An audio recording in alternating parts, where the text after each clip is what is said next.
YouTube releases new parenting control options. Android releases 6 new convenience and safety features. Twitter releases more details about its future growth plans. All this and much more coming up in this week's edition of the Connected Church News. Not just that, at the end, if you stay with me for the bonus section, we are going to discuss how you as a non-profit church or a ministry can deal with some of the uncertain scenarios that exist in today's social media ecosystem. You don't want to miss that. I'm Nachi Ladres. Welcome. This is the show that brings you the top 5 digital and social media news in 5 minutes. Let's get started. Our first big news of this week is from the Android team. The Google Android team has released 6 new features, including features related to safety, features related to dark mode, and also features related to accessibility. But the one feature that really caught my attention is the ability to schedule text messages. You can now type a text message whenever you want, and you can actually schedule it to go later. So I think it's going to be a very important trend in the smartphone space, because sending text messages is starting to increase. People are interacting with each other through private media and text messages more and more, and introducing new features into that area is going to give a little bit of edge for Android in this space. Something to look forward to. We will link to all the features in the show notes to check it out. Our next big news is from Facebook. Facebook announced that they are releasing new tools that will keep people from sharing content that victimizes children. Children exploitative content is being taken very seriously by Facebook on both Facebook and Instagram. Earlier in October, November, they deployed a survey, a research with the National Center for Missing and Exploited Children, NCMEC, and based on that finding, last week they have released this announcement saying that they are now starting to test tools that are going to help them with this cause. So the first is a pop-up. So when people share this kind of a content, there will be a pop-up saying that this content is of nature that could victimize or exploit children, and there will also be a warning, and there is also going to be ways in which Facebook and Instagram are going to detect these type of content early, and also give people the ability to easily report these type of content. So I think it's a good step in the right direction for Facebook and Instagram related to children's safety on the platform. Our next news is from YouTube, and it's a news similar to the last news that we had from Facebook about children's safety. Last week, YouTube announced that they are releasing a new feature called Supervised Google Account, which is going to give parents better control over the content that their children, especially teens and tweens, are watching on YouTube. So it has 3 levels, one for 9+ years, and one for 13+ years, and one for even older children. So YouTube has outlined all the details in this article, which I will link to in the show notes. Seems to be a good initiative from YouTube. Our next news is from Google. Last week, Google Health team announced that their Care Studio software pilot program is now starting to expand. Care Studio is a healthcare software from Google that is designed to pull out relevant health record information from a database and show it very quickly in a relevant way to health experts, so that they can look at all the information and take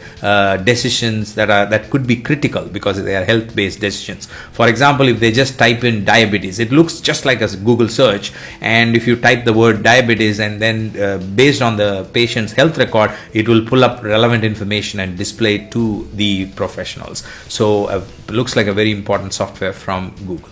Our final news of this week is about Twitter. Last week, Twitter outlined its growth strategies and product strategies in an overview that it gave to its investors. This was a really long video that had lots of details. I will link to it in the show notes. Do have a look. But the interesting thing is, as you know, Twitter is one of the oldest social media platforms, and the directions that they take kind of indicate the direction that the social media industry will take. So now looking at these details from Twitter, it's starting to look like subscriptions and even the way the revenue models are being built into social media might have lots of changes in the days to come.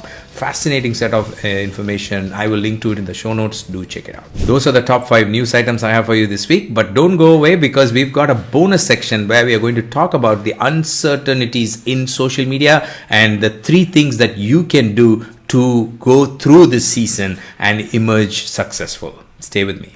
In today's bonus section, we are talking about the uncertain climate that exists in this season for social media industry and the ecosystem as a whole. It's been, if you track the news for the last few weeks, which is what we do week on week, you would see that there have been lots of issues related to privacy. First of all, lots of privacy related announcements from different channels, and then regulations from governments and organizations. For example, in Australia, Facebook had this big conversation, was part of this big conversation, which hopefully seems to have been resolved as of this week. There's some kind of a agreement that they've come to, and now last week there was a big announcement from India about regulations, new regulations for social media, and so the regulations is another thing. And the third thing is the problems that the tech companies, the social media companies have between themselves. Apple releasing something, Facebook not being happy about it, they releasing ad campaigns about that, and all that goes on and on. So it's not it's not a season or a scenario in which everything is moving forward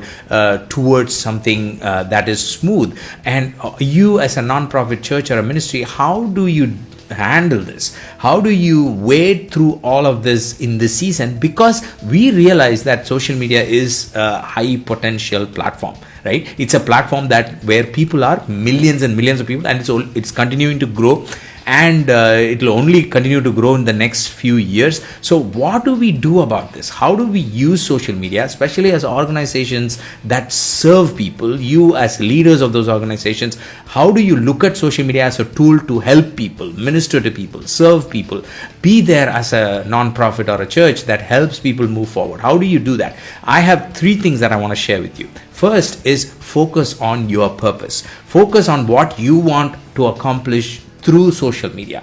Just keep focusing on that and keep moving forward. Forget about all the noise. Don't think too much about it, because those things will get resolved. These are businesses, and they will make sure that these things get resolved. So that's point number 1. Keep your focus on your objective and goal and keep pushing towards it. Number 2, focus on your audience. In fact, this is actually more important than the first, where you focus on your audience. Keep looking at the audience. If they move channels, you move with them. If they move platforms, you move with them. If nobody wants to use WhatsApp and they want to use something else, then you go there. But if people want to keep using WhatsApp, then you be on WhatsApp. So do things, follow the trends based on your audience.